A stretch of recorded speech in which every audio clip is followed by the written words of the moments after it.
Nin guursaday 12 haween ah hal mar oo u maalala carruurtii ay u dhaleen xaasaskaasi.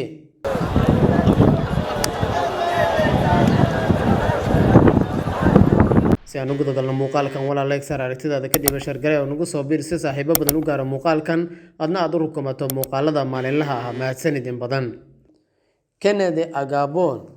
waa ganacsade iyo siyaasi caan ah oo ku nool isla markaana ka soo jeeda dalka dhaca qaaradda Afrika ee Ghana oo waxa uu guursaday hal mar 12 haween ah waxa uuna yagleelay 12 qoys oo mid waliba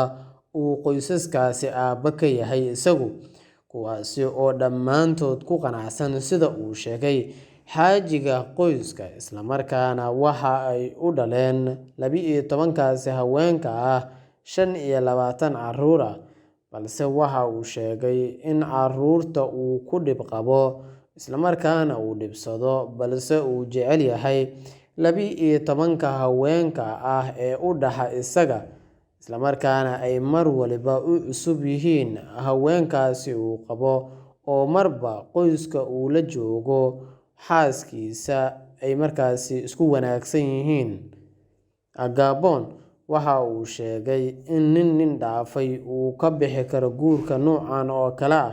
balse waxa uu sheegay in ragga nooca doqomada ah aysan ka bixi karin guurarkan oo kale. Waxa uuna sidoo kale ka dhawaajiyay in uu u garsooro qoysaskiisa oo biilka iyo la joogistaba ay si isku mid ah u helaan haweenkaasi 12ka ah uu qabo. Waxa uuna sheegay in deegaanka iyo halka uu ku nool yahay looga yaqaano geesiga qaba 12ka haweenka ah, isla markaana ragga qaar ay damcaan inay isaga ku daysadaan balse ay inta badan ka baqaan haweenka markaasi ay qabaan ay sidoo kalena aysan basa galin, balse isagu waxa uu sheegay in ragga uu kula talinayo in haddii qarash ahaan ay ka bixi karaan ay guursadaan haween badan maadaama sida uu sheegay dunidan ay ku bateen haweenka loona baahan yahay rag badan oo guursada. Waxa uuna ragga kula taliyay in aysan u dhagdhigin wararka sheegaya iyo sidoo kale wararka reer galbeedka ee ah in raggu aysan guursan hal xaas ka badan. Ragga caalamka ayuu sidoo kale kula taliyay in haween badan ay guursadaan maadaama sida uu sheegay dunida ay aad ugu sii badanayaan haweenka single-ka ah,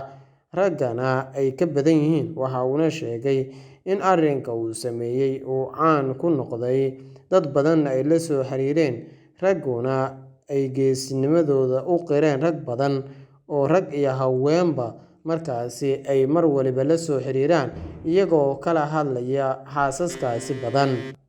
Fadlan waxaan kaa codsanaynaa haddii aadan muuqaalkan horey u saareen like inaad like saarto na soo follow garayso. Mahadsanid mar kale.